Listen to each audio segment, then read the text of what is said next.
we'll look at the top 10 ways to read actively. Number 10, begin reading before you begin reading. That's right, you want to pre-read. Take a moment before you begin reading word for word to check out your textbook or your journal article or whatever you might be reading. Look for headings, chapter titles, particular questions you might need to answer.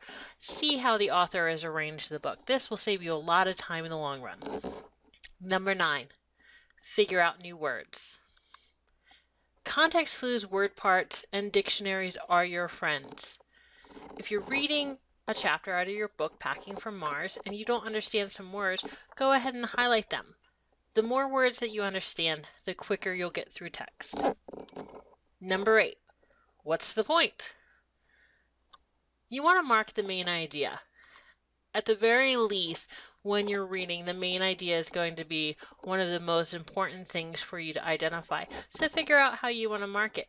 In this case, you might want to highlight it or put a star next to it. Whatever you choose to do, be consistent all the way through so when you review your text, you will know where the main idea is. Okay, number 7, step away from the highlighter. Try writing notes in the margin instead. Especially if your textbook looks just like this.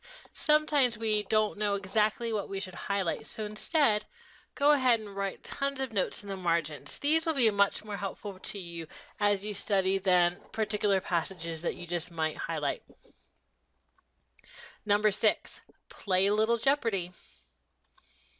Yeah, turn headings into questions. So in this instance, if you see adaptable ants, you might want to ask yourself, what makes ants so adaptable? I also see 3 other headings right here, and you might want to go ahead and ask questions about those headers as well, about cattle tenders and honeypots and so on.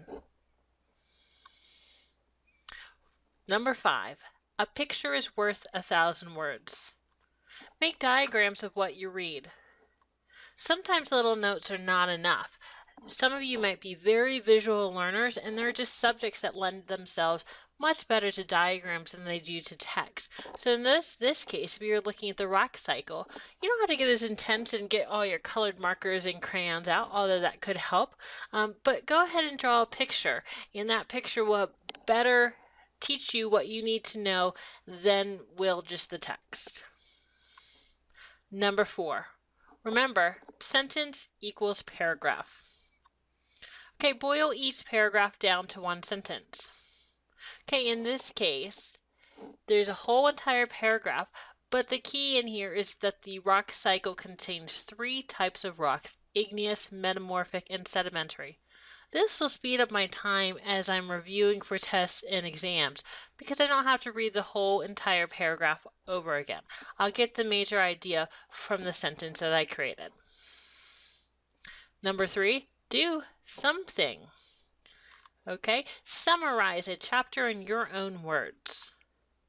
In this case, if you had Great Expectations by Charles Dickens, or it could be one of the chapters from Packing for Mars. One great way to understand what you've read is to really think about the major things that happened in that chapter and summarize it. So in this example, we see a summary of Chapter 1 of Great Expectations. And think of it, especially when we're thinking about literature, think about it as if you're telling somebody about a movie you just saw. You're not going to sit there and tell them all 2 hours, every single detail. You'll tell them the major characters, the major storylines, and that will be enough for them to understand the movie. So you want to do the same thing when you're summarizing a chapter. Highlight the major ideas and the major points without giving away too many details. Number 2, test yourself. Develop your own test questions. So if you're studying something like mitosis and you see this particular image, you might want to ask yourself, what are the 5 stages of mitosis?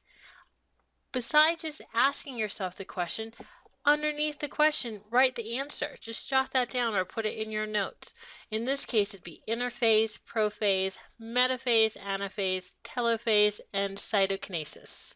I think that's how you say it. And the top way to do active reading is to go tell it on the mountain. Okay, share what you read with someone else. By sharing what you've read with someone else, first of all, you might have questions and the other person can help you understand. But a good way for us to understand is if we can explain it to somebody else. So I hope you will go ahead and take these tactics as opposed to being a very passive reader. Become an active reader and begin talking with your text. In that way, you will read more quickly, comprehend more, and get through all your college reading more efficiently.